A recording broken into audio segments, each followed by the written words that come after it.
Out there, lurking in the vastness of space, are planets so strange that even science fiction could not have imagined them. For the first time ever, scientists are discovering alien worlds beyond our solar system, places where ice is hot and rain is made of iron. They are uncharted, unearthly, and unpredictable.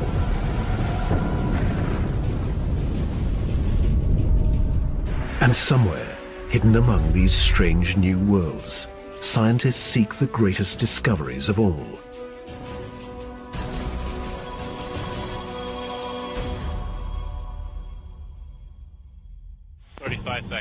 Hydraulics go. Storage tank press closed. Closed. Storage March tank the 6th, 2009. 2 seconds. Later, GN2 pressure go. Go. This Delta II rocket is going through its final pre-flight check. 71.3. Prop 1. Engine start, 1-0, and liftoff. It is the start of an extraordinarily ambitious mission.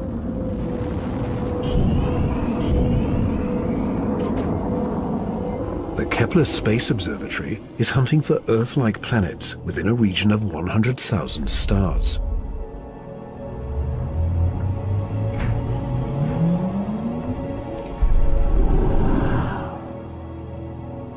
It is the culmination of a journey that began more than a decade ago, with one of the most profound scientific discoveries ever made.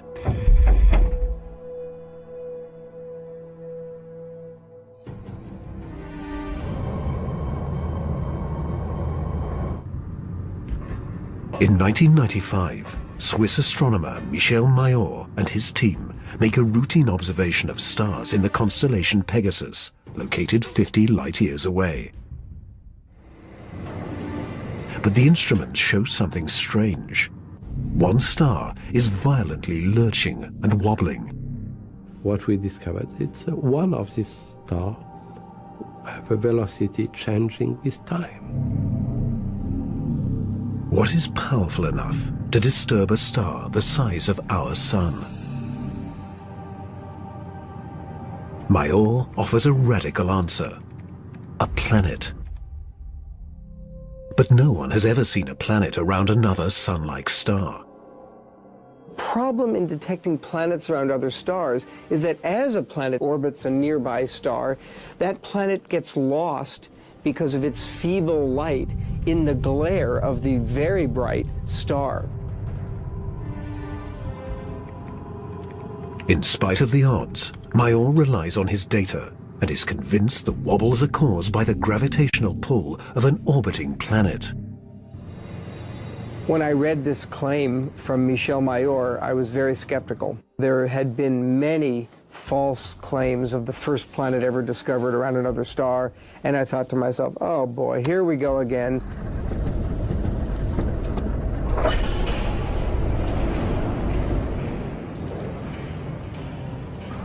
So I decided to observe the star on 4 consecutive nights.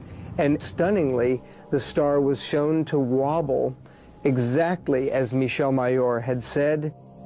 Michel Mayor and his teammate Didier Queloz announced their discovery. It rocks the scientific community. They had found for the first time reproducible, confirmable evidence of the existence of a planet around a sun-like star.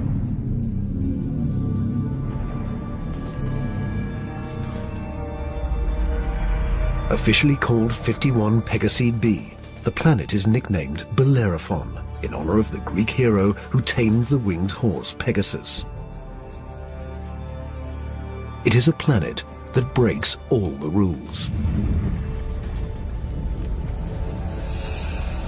Bellerophon roasts in the blazing starlight at temperatures of roughly 1,800 degrees Fahrenheit, almost 1,000 degrees Celsius. It is nearly 150 times more massive than Earth and is a gas giant like Jupiter. A gas giant is a planet made mostly of hydrogen and helium. Only the outer layers are gas, but inside, hydrogen and helium is compressed to huge, huge, huge pressures. It doesn't resemble a gas at all. Unlike anything found in our solar system, this is an entirely new class of planet, what scientists call a hot Jupiter. If you go to Hawaii and see the lava flow there, that's how hot a hot Jupiter is. It's very, very hot. The Earth is a comfortable 93 million miles, or 150 million kilometers away from the Sun. These hot Jupiters are roughly 100 times closer, and so the amount of sunlight that they get is 10,000 times larger. If this represents a star, and this a hot Jupiter is 3 to 4 stellar diameters away from the star. So that would be 1, 2, 3. This is how close a hot Jupiter would be to its star. Hot Jupiters are tidally locked. They present the same face to the star at all times, just like the moon does to Earth.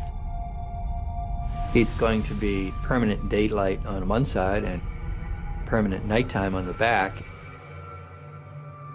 If I were stuck on a hot Jupiter, I'd want to be on the back side and hope that some of the heat from the front side facing the star would make its way around the back.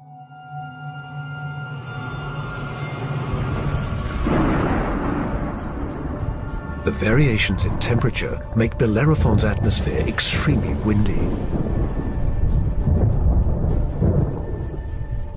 As the air is cooked by the star, it rises.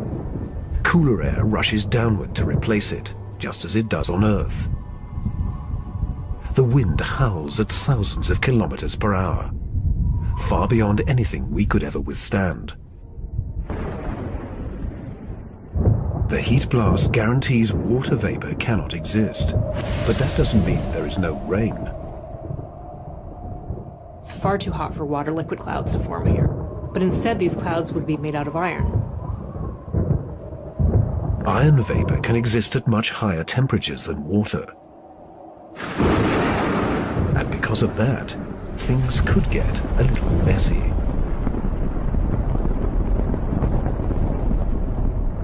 You better have an umbrella that's pretty sturdy, because the iron is going to start coating your umbrella very rapidly and making it extremely heavy and just crush that umbrella.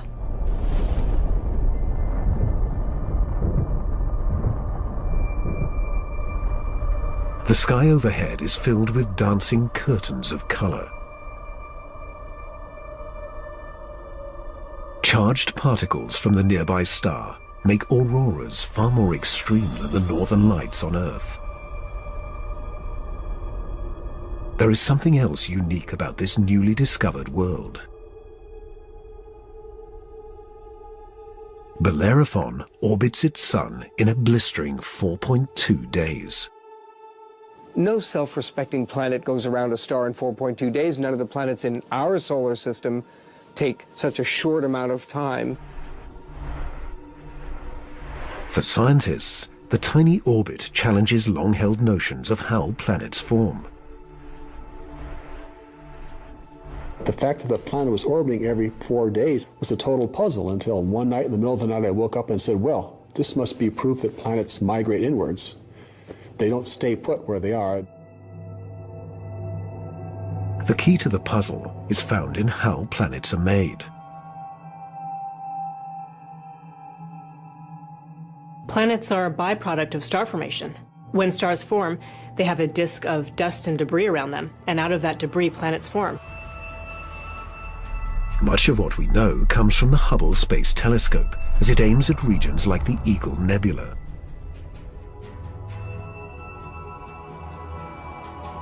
This interstellar cloud is studded with collapsing disks of dust and gas.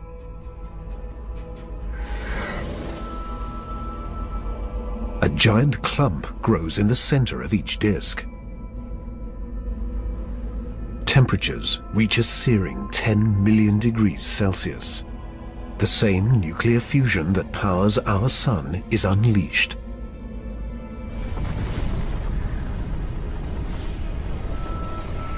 The star is born.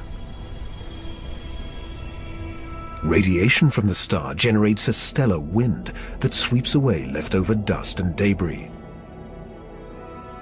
Some of the dust survives and remains in orbit around the newborn star. Over millions of years, the dust sticks together, forming knots that grow into asteroids, and the asteroids grow into planets.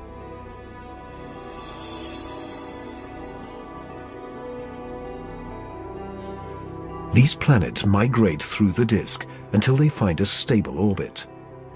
This is why Bellerophon is so close to its parent star. But one newly discovered world has found its stable orbit in a place no planet should ever go.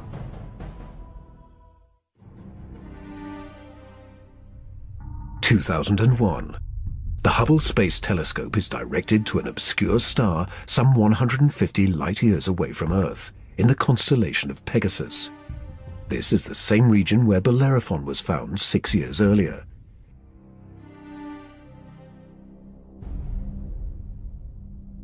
Hubble is tracking another hot Jupiter, discovered by astronomer Geoff Marcy. But this one is different from Bellerophon.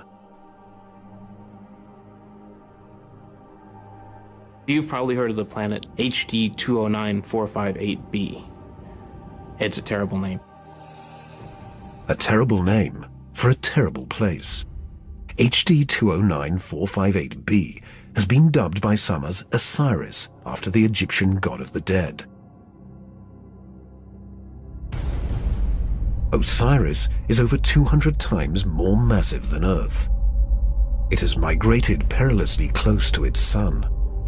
At a mere 4 million miles, or almost 6.5 million kilometers from the blazing solar surface, Osiris broils in a planetary hell. The average daily temperature on Osiris is over 1,000 degrees Celsius. Forget global warming. This is global frying, and it causes Osiris to lose an estimated 500,000 metric tons of air every second. There's a leak of gas, a steady stream of hydrogen and helium, and that's making a big, huge cloud all around the planet. Its atmosphere is bleeding into space. Scientists speculate that a colossal trail of gas spirals behind the planet for thousands of kilometers.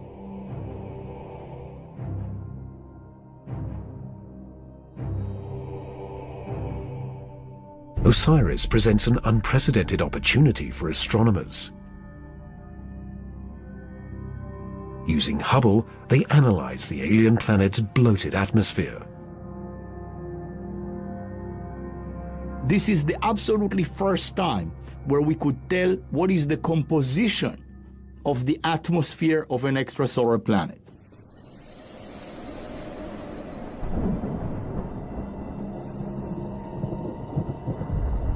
Surprisingly, Hubble detects many of the basic chemicals needed for life.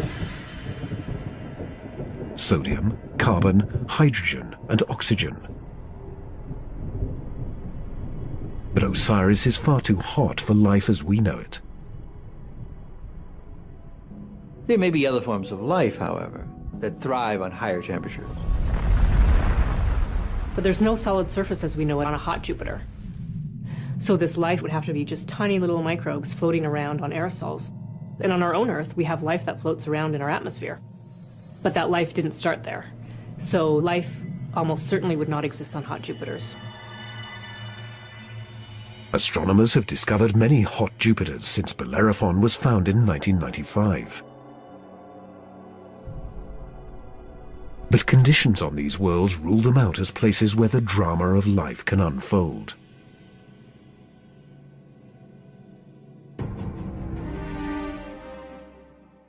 However, one of these gas giants is a planet that teases the rules of evolution.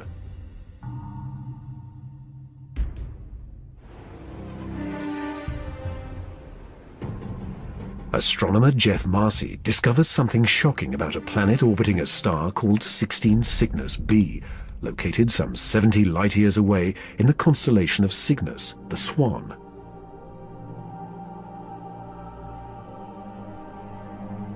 The planet was clearly in an elongated orbit, bringing the planet close to and then far from the host star. And this, of course, defied our expectations based on our own solar system, where all of the planets go around our sun in nearly circular orbits like phonograph grooves in a record. Like a giant yo-yo in space, the gas giant swings back and forth across its solar system. That's like the Earth swooping 25 million miles, more than 40 million kilometers closer to the Sun, then slinging past Mars, all the way out towards Jupiter every year.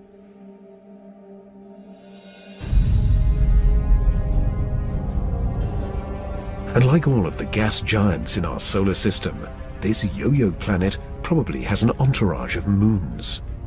Marcy speculates that one of these moons could be similar to Earth. And here's where the interesting story begins. Imagine a rocky moon with lakes, oceans, maybe streams and waterfalls on the surface. The moon orbiting its planet, the two of them orbiting the host star. Unlike the airless moon that circles the Earth, this moon is a world with extreme seasons. On Earth, the seasons are caused by the tilt of our planet. Here, they're caused by the elongated orbit.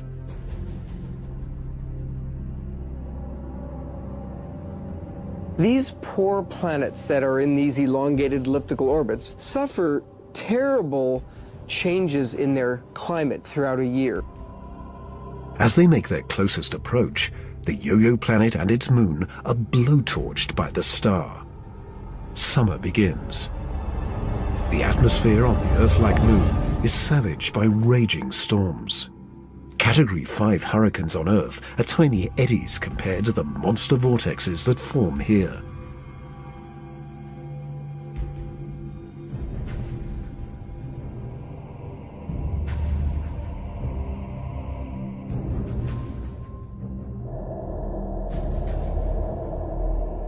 The clouds thicken as the water evaporates. Temperatures rise dramatically. Any water or gases would heat up, and indeed the oceans would boil into steam, so you'd end up with a big steam bath. During the peak of the summer, the entire moon is smothered in temperatures of more than 400 degrees Celsius. This is the closest approach to the star. During its 26-month orbit, the summer season is barely 2 months long. But what a season!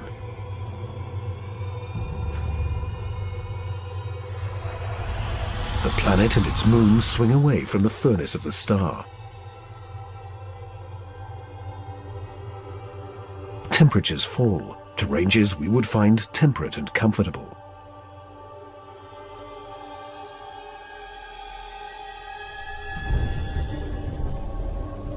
With the coming of autumn, the rains return to the parched and roasted moon. Dry ocean basins are replenished, and the seas arise to form new shorelines.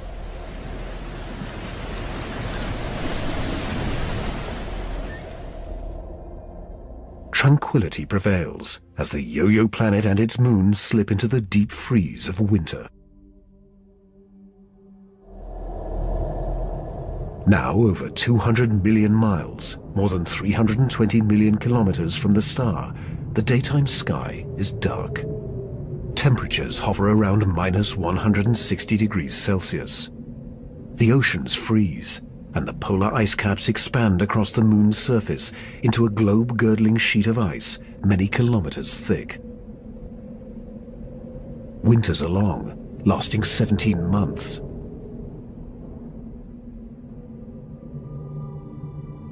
With the coming of spring, the sun looms large in the skies over this hapless moon as the ice cracks and melts violently. Huge icebergs carve into a stormy and fast-rising ocean.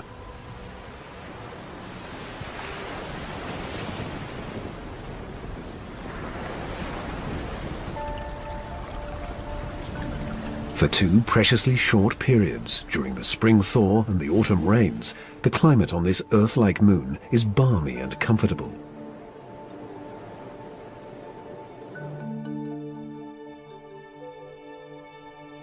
At a distance of 93 million miles, or 150 million kilometers from the star, roughly the same distance as Earth from the Sun, the elliptical orbit of this planet and its moon crosses an area around the star some scientists call the Goldilocks zone.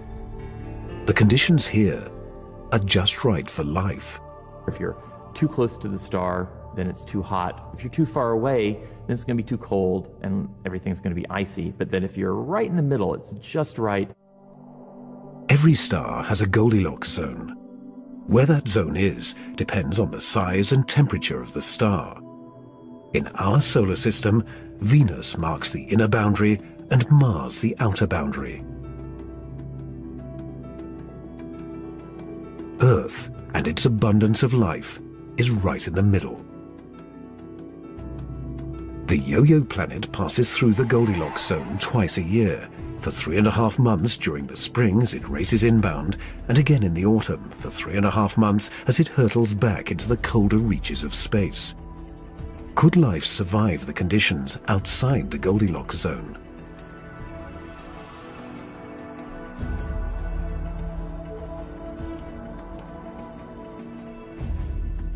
There could be life forms that are smart enough to hibernate, as do animals on the Earth during the winter season. If this sounds fantastic, I offer you the tidal zones on the Earth. On the tidal zones, life proliferates, of course, near the seashore, and they do so despite tides. The water coming in, covering many of the life forms, the water going out at low tide, and yet those species survive perfectly well. The strange cycle of the Yo-Yo planet's orbit creates fleeting conditions suitable for life, but also for death.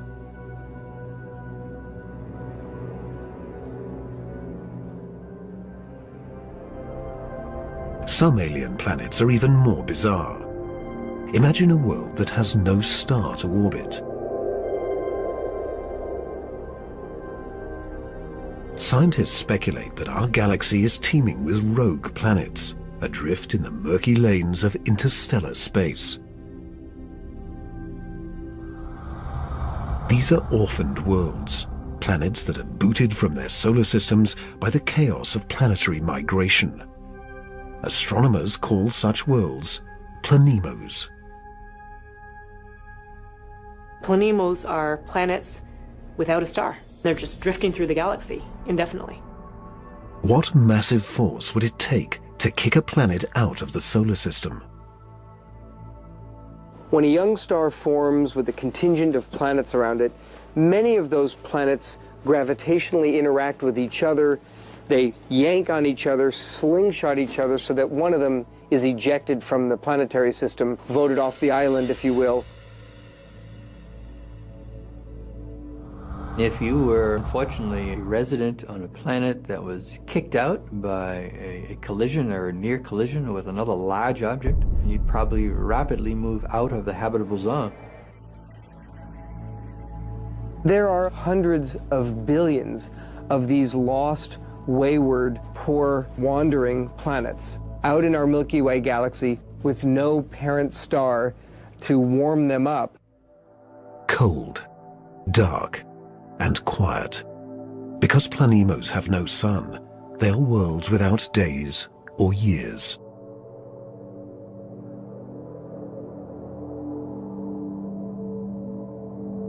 They keep vigil through an eternal night. Planemos are solitary wanderers, sentinels of the galaxy.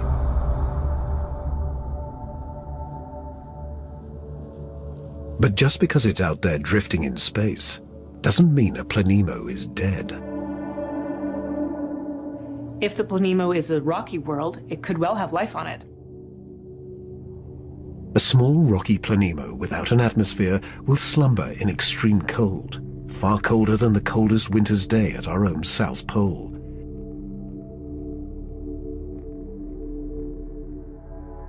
But a planemo large enough to retain an atmosphere traps the heat generated when the planet was first formed.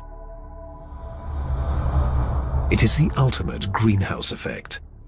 The heat and energy comes from the molten core deep inside the lonely planet.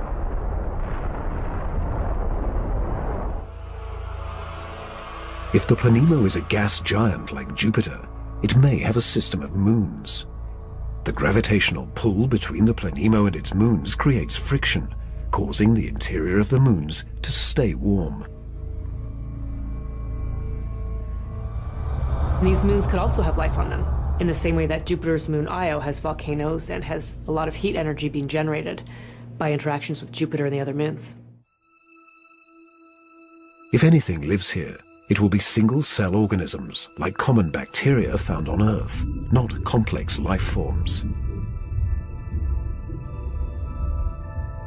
Without a sun to provide photosynthesis, these tiny organisms derive their energy from the chemistry in the soil of the Planemo or its moon.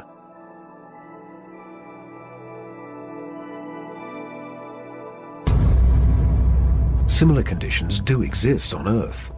Colonies of bacteria are found deep within mine shafts in South Africa.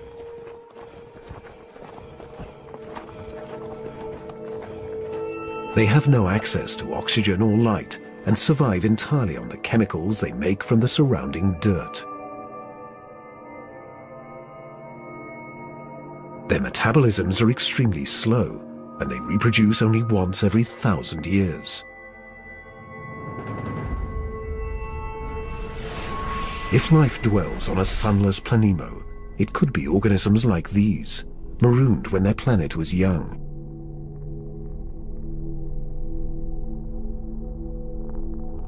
While Planemos slumber undisturbed, one world has been racked by chaotic changes since the dawn of time.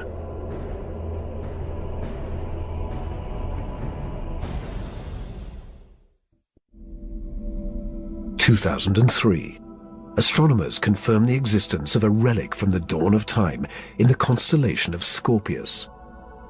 Most planets found outside of our solar system are located in the main disk of our galaxy.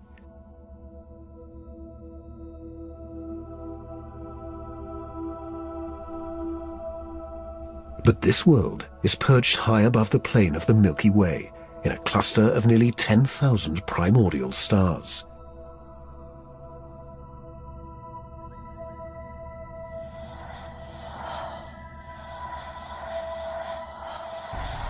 The planet B1620-26 is better known by its unofficial nickname, the Methuselah planet, after the oldest person in the Bible.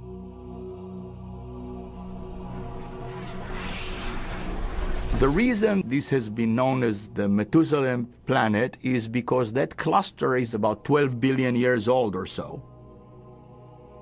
Earth is a planetary teenager compared to old Methuselah.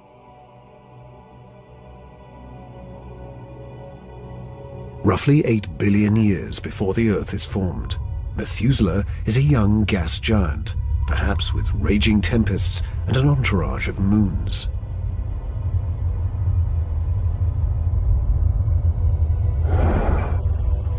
Eons pass, and the winds and the storms abate, leaving behind a peaceful world.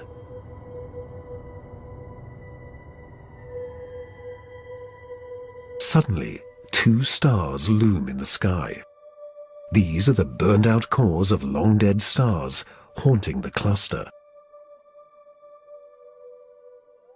In the very dense environment of a globular cluster, you have lots of stellar collisions, near collisions, systems in which one star is kicked out and another one kicks in.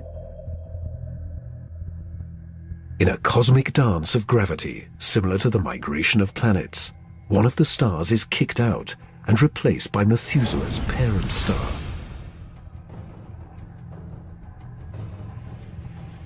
Methuselah is now a planet with two suns. Every day has two dawns and two sunsets. Every cloud and every object casts two shadows. Over time, the original parent star begins to expand, a sign that the star is dying. It swells until it becomes a giant red star and spills onto the neutron star. The neutron star devours the red giant.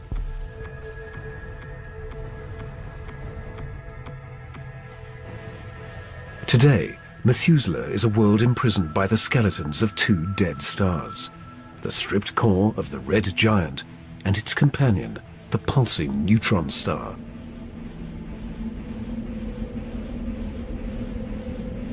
Methuselah is a survivor. But nothing compares to the weird anomaly of a pulsar some 980 light-years from Earth in the constellation of Virgo.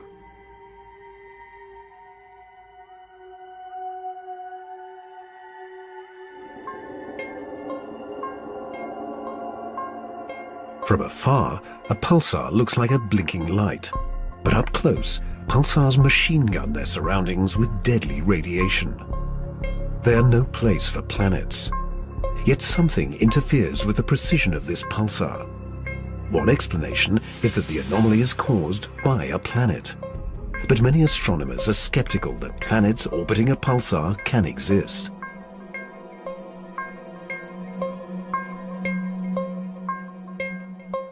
The reason that's a problem is because pulsars are formed in these incredible explosions. When a red giant star explodes, a titanic fireball known as a supernova unleashes as much energy in 1 minute as our sun generates in a lifetime. When a star goes supernova, the shockwave is so immense it's hard to imagine any planet surviving that. When the cosmic dust clears, all that remains is the crushed core of the red giant, pulsing in the heart of an expanding debris field.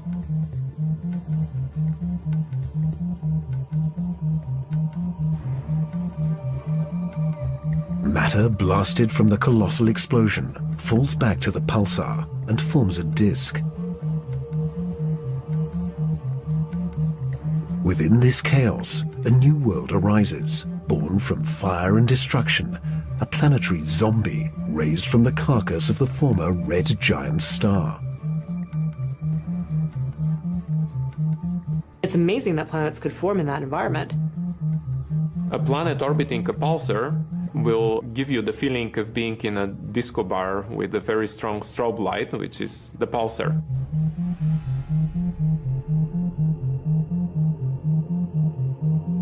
Radiation from this stellar beast breaks down the organic molecules needed for life.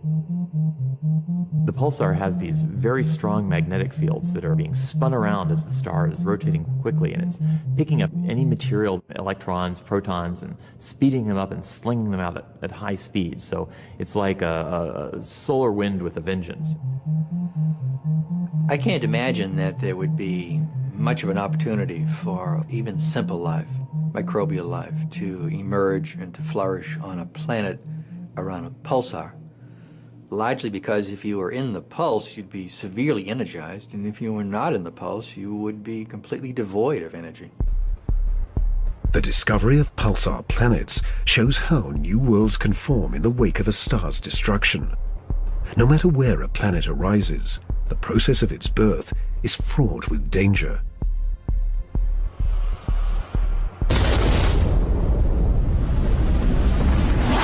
Sometimes the violence is so great, the end of the world comes before the beginning.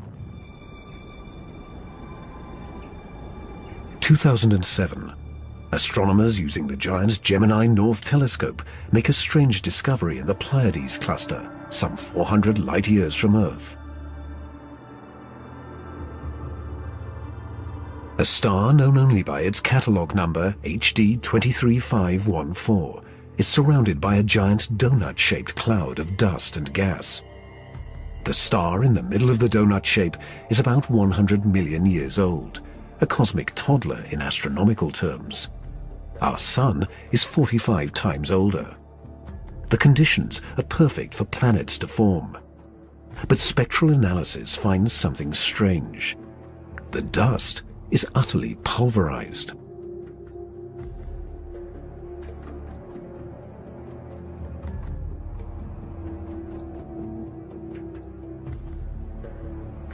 Typically, a newborn star is surrounded by fledgling planets. Planets form around the young star in a protoplanetary disk of gas and dust. And then these planets go on their merry way orbiting the star, not realizing that they're in an orbit that's too close to another planet.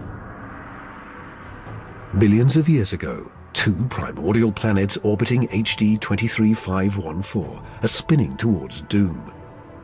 As the two worlds close in, tidal forces torque each planet from spherical to egg-shaped.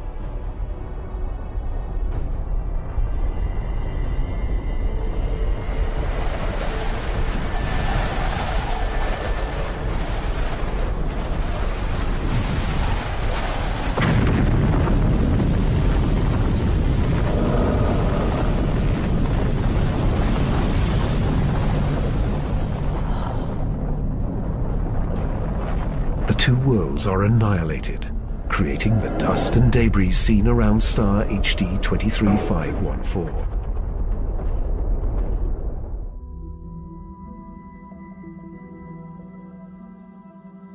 There is a new planet out there, a planet we were not aware of existing before. It is not just one planet, it is a new type of planet, Earth on steroids. I like to call them super-Earths. They're just like the Earth, except bigger, up to about 10 times the mass of the Earth. One family that the super-Earths resemble just like our own Earth, continents, oceans. Some of them may be very dry, like Mars. And then another family that we call water worlds or ocean planets that are completely covered with water. Welcome to Gliese 581c.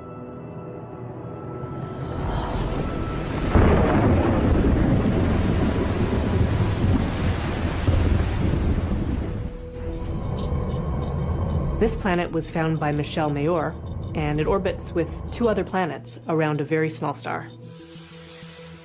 It is only 20 light-years away, in the constellation of Libra, and is one of the smallest terrestrial planets found beyond our solar system. But that doesn't mean Gliese 581c is small. It's still a super-Earth, with 5 times the mass of our home planet. And it is the possibility of finding liquid water that gets scientists excited.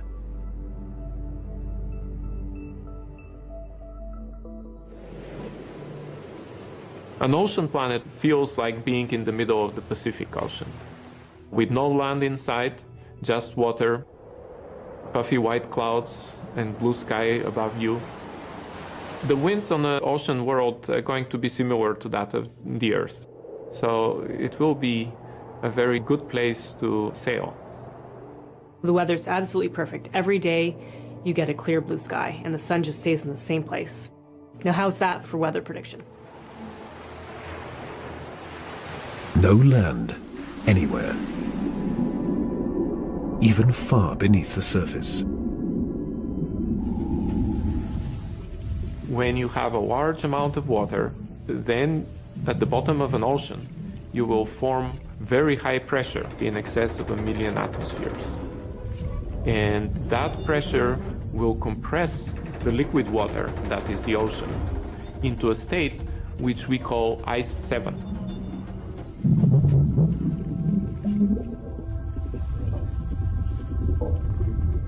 No, it's not like ice in your refrigerator. The molecules of water that are in the ice in your refrigerator are kind of all jumbled up. But if you form ice under very high pressure, then the water molecules can become ordered, they can become aligned.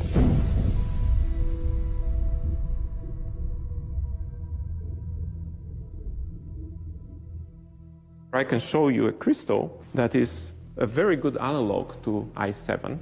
This is halite, also known commonly as rock salt. Ice 7 may exist within our own solar system. Europa, one of Jupiter's moons, may have a mantle of liquid water surrounded by a thick, icy crust. The pressure from the crust is so great that Ice 7 might exist deep within these uncharted seas.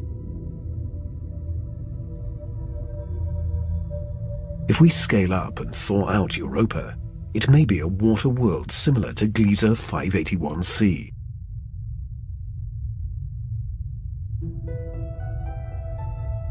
One could imagine that life could emerge on a water world.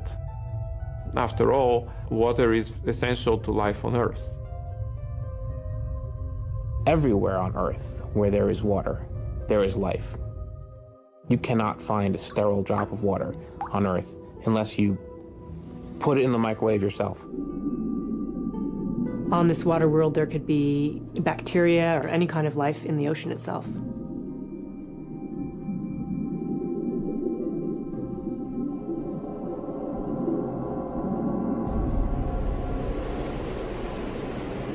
But not all super-Earths are water worlds teeming with life. When we talk about super-Earths, we talked about two major families of mostly rocky with some water and mostly water with an endless ocean. But one has to add to those a third family of probably very rare super-Earths and Earth-like planets, which are called carbon planets. A carbon planet is unlike anything we've ever seen anywhere. A place with an alien chemistry, but loaded with very earthly treasures.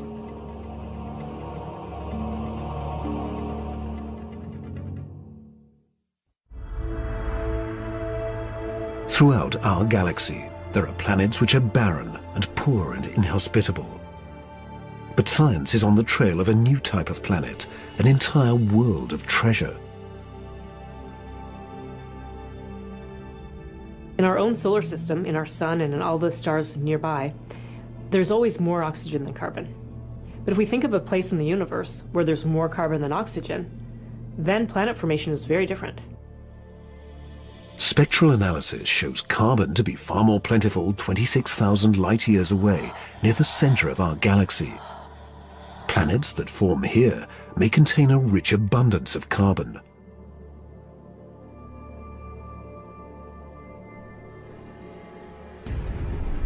The morning sky on a carbon world would be anything but crystal clear and blue. I'm picturing a yellow haze with black clouds of soot. And as you descended farther down in the atmosphere, I could imagine lakes that were made out of compounds like methane or gasoline. I'm picturing these bubbling, foul-smelling pits of black ooze, like an oil well. With little or no water in the atmosphere, the air is made of carbon compounds. Methane, butane, pentane, benzene, all these different kinds of carbon compounds that separate out when you refine gasoline. One day it might be raining benzene. The next day it might be raining butane. As alien as carbon planets might seem, the air quality could be familiar to some. The air in a very benzene-rich planet will resemble that of LA. A lot of smog particles that unfortunately we are quite used to from the exhaust of cars. Despite the pollution, carbon planets could come with a sparkling upside. You might see diamond because the planet may have substantial quantities of pure carbon that it's formed out of. And pure carbon, when you compress it, tends to form into diamond.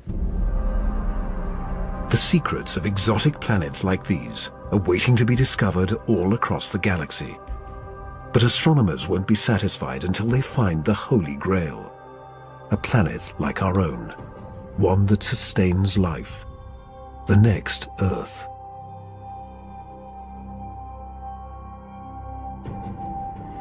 People always ask me, do I think we're going to find another planet like Earth? And I answer, absolutely. Every star is likely to have planets roughly the same size as our Earth.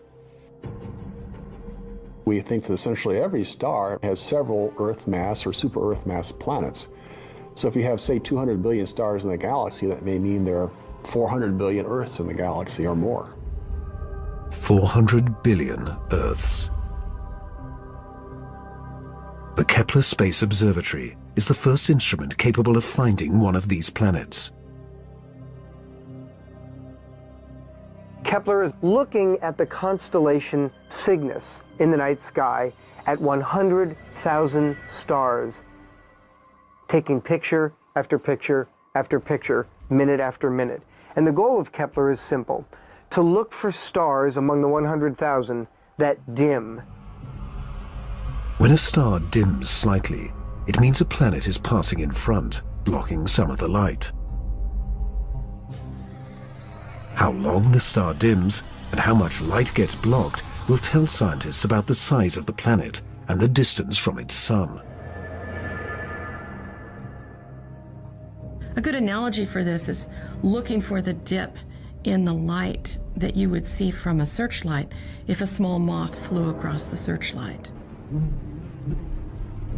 And so it's a really tiny dip in the light as the planet transits. It is a very powerful technique because it allows you to discover planets that are even smaller than the size of the Earth around stars similar to the Sun. It is a technique that is changing the course of science. We think we may be able to find a planet that is habitable in the next few years. Scientists estimate that the Kepler mission will find a minimum of 50 alien Earths. One of the big questions that anybody looking for life beyond the Earth is facing today is, what if we don't recognize life even though we discover it? Conditions on an alien Earth may cause life to evolve differently. My hope is that we'll see some sign that will make our hairs stand up on the back of our necks. Whatever that sign is, it will be the first chapter of the greatest scientific story ever told.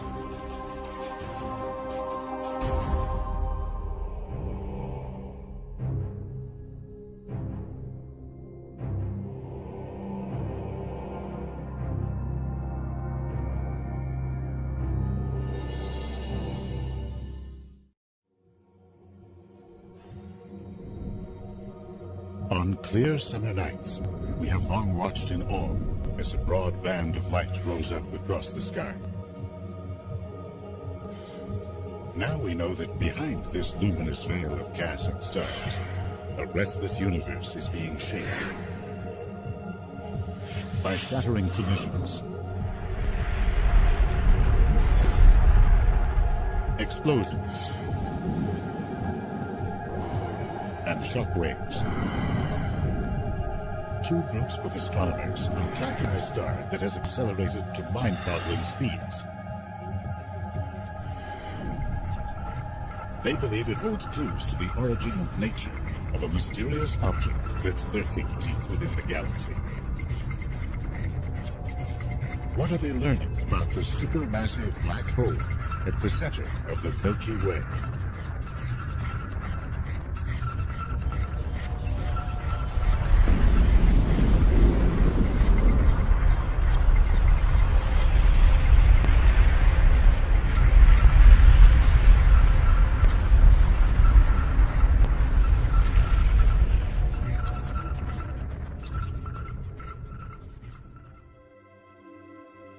To observers in distant space, our Milky Way galaxy would look something like this. A flat spiral with vast arcs of gas, dust, and about 200 billion stars swirling around it. The center, bulging up and out of the galactic disk, is tightly packed with stars.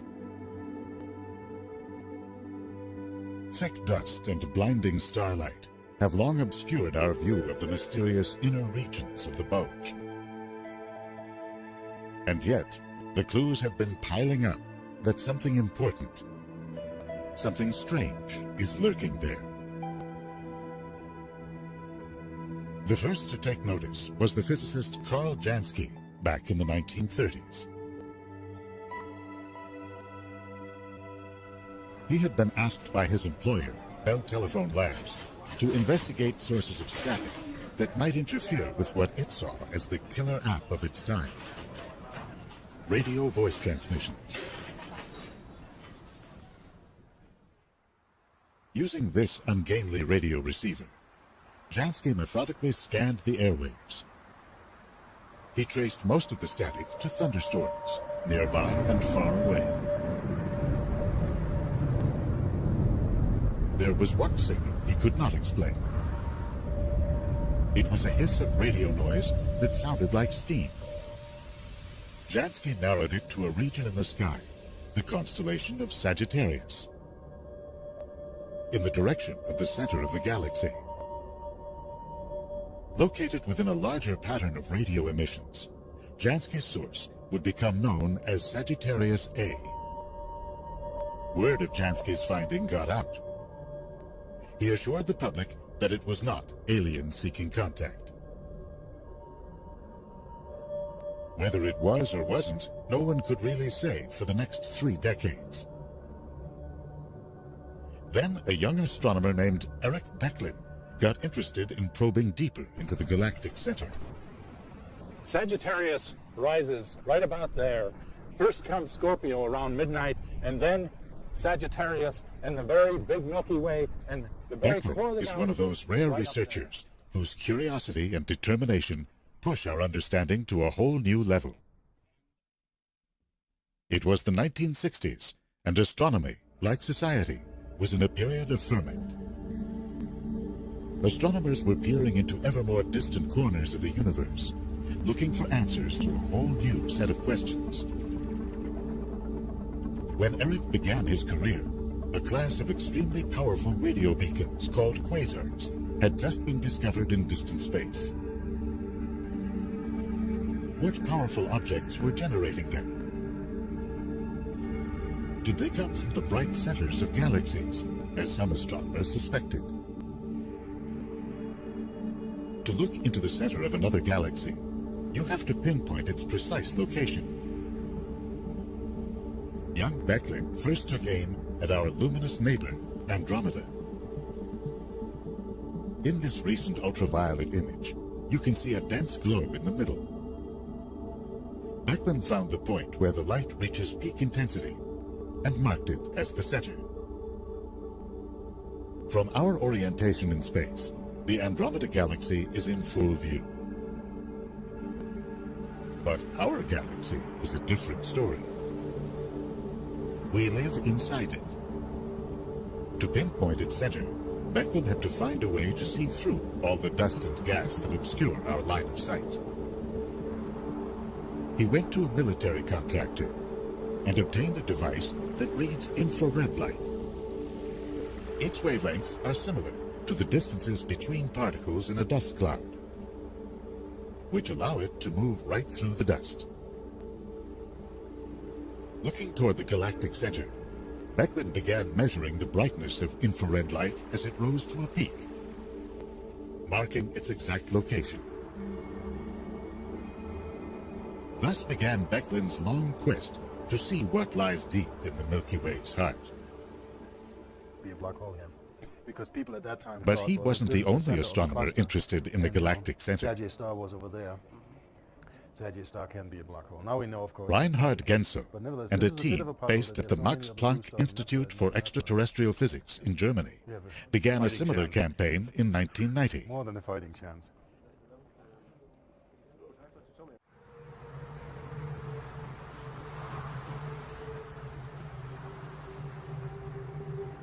The German group came to the mountains of Chile in South America to use the recently christened New Technology Telescope of the European Southern Observatory.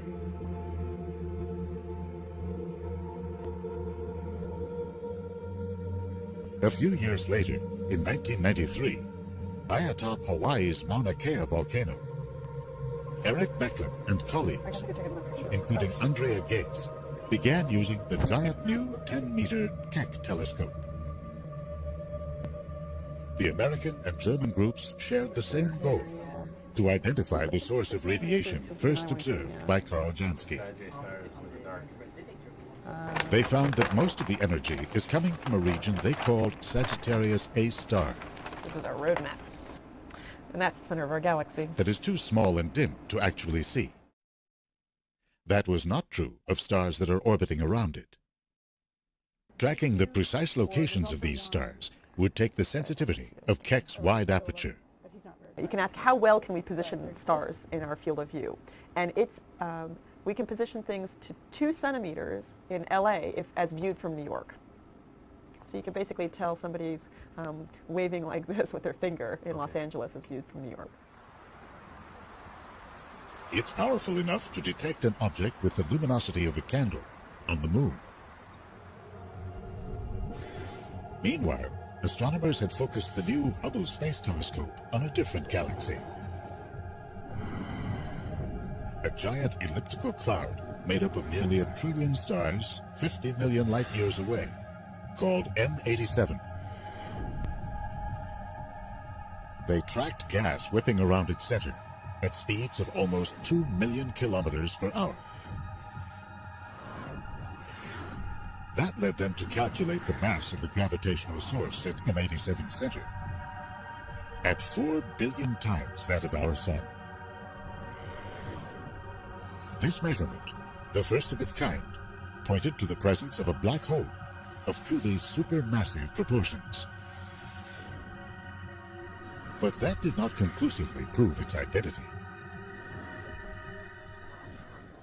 If a supermassive black hole lay at the center of our galaxy, the German and American teams each hoped that Earth's proximity would allow them to assemble conclusive evidence. Their search was part of a larger effort to map the layout of our galaxy and find clues to its history. Astronomers were eager to train a new generation of space telescopes, the Great Observatories, on the galactic center. Using Hubble, astronomers documented vast arcs of gas heated up by ferocious winds from large stars.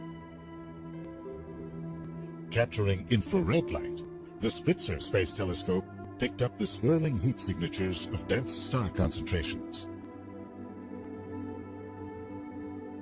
The Chandra X-ray Observatory recorded multiple sources of high-energy radiation, most likely given off by ultra-dense neutron stars and small black holes. Based on Chandra data, scientists estimated that a swarm of 20,000 black holes likely inhabits the inner 3 light years of the galactic center. The gravity of the black hole attracts gas, attracts stars, and in fact attracts also things like neutron stars and maybe stellar black holes. Very unlike the situation we're used to where we have one sun in that direction, that's it. There will be stars all around us. And very massive stars, lots of radiation. It would be we couldn't exist there. There's lots of ultraviolet radiation. X-rays are floating around, gas clouds bash into each other. And then, of course, the black hole itself, from time to time, accretes material and then releases radiation. So it's a very hostile environment.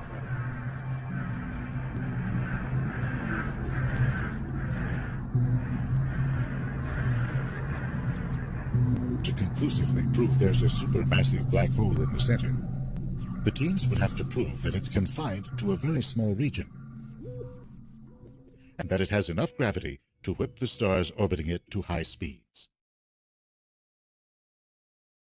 The light of these stars travels 26,000 light years to reach us, only to be blurred in the last few kilometers as it hits the Earth's atmosphere. So both teams turned to new methods designed to sharpen the light. 16 is right in here, yeah. The idea was to snap thousands of pictures in a short time. Because the atmosphere is in motion, a star's apparent position may shift from image to image. To pinpoint the star's true location, a computer averages the positions and looks for correlations in the wavelength of the star's light. The first few years' data allowed the teams to calculate the speeds of these stars and their rough trajectories around the center. Keep our fingers crossed. That allowed them to narrow the position of their target and to calculate the strength of its gravitational pull.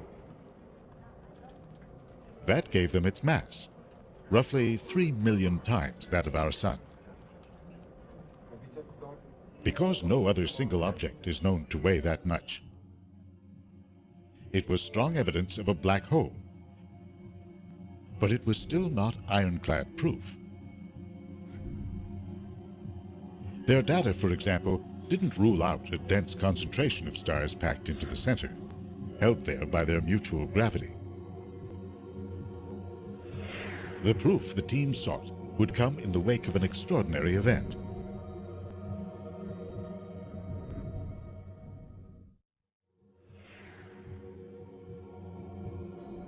In the early years of the new century, large telescopes around the world began to install upgrades. Most large new telescope mirrors these days are thin, designed to be mounted on metal scaffolding. Behind the mirrors, engineers installed pistons and motors to subtly correct the shape of the glass as changing temperatures deform it, or as atmospheric turbulence blurs the incoming light. To these adaptive optic systems, they added lasers, designed to project an artificial star onto the upper atmosphere. As turbulence distorts its light, a computer subtracts the same degree of distortion from the light of the real stars, bringing them back into focus. This is a Keck telescope image of the galactic center, without adaptive optics applied, and with it. This increase in sharpness allowed the teams to see what happened in 2002. The German team had begun making observations from the new Very Large Telescope array at the Paranal Observatory in northern Chile. In the spring of that year, one of the stars they had been following, known as S2, made a dramatic move. S2 suddenly swooped around the center, accelerating to an astonishing 18 million kilometers per hour. The American team saw it too. It had come incredibly close to the suspected black hole, about 3 times the distance between the Sun and Pluto. If there had been a cluster of stars in there, S2's path and its light would have wobbled. It did not. This was the evidence the teams had sought. It showed that Sagittarius A star is a single object. Without doubt, it could now be called a black hole.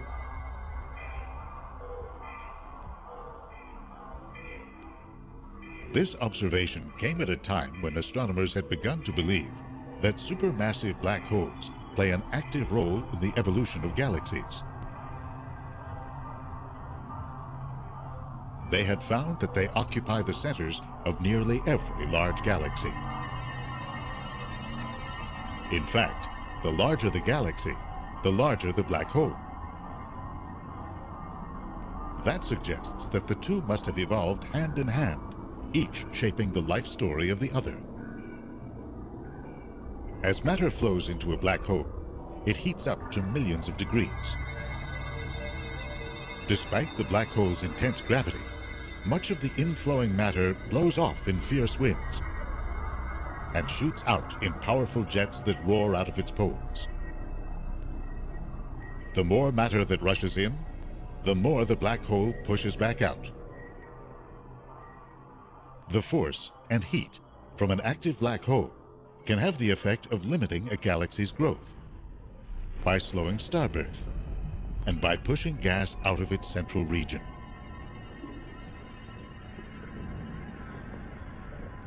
As a result, a strict relationship has developed between the size of the black hole and the size of the galactic bulge that surrounds it. The astronomers wanted to know, is the Milky Way's own supermassive black hole still active and growing? Or has it gone dormant? Just as the black hole at Sagittarius A star revealed its existence, it would show its true colors. The year 2001. Scientists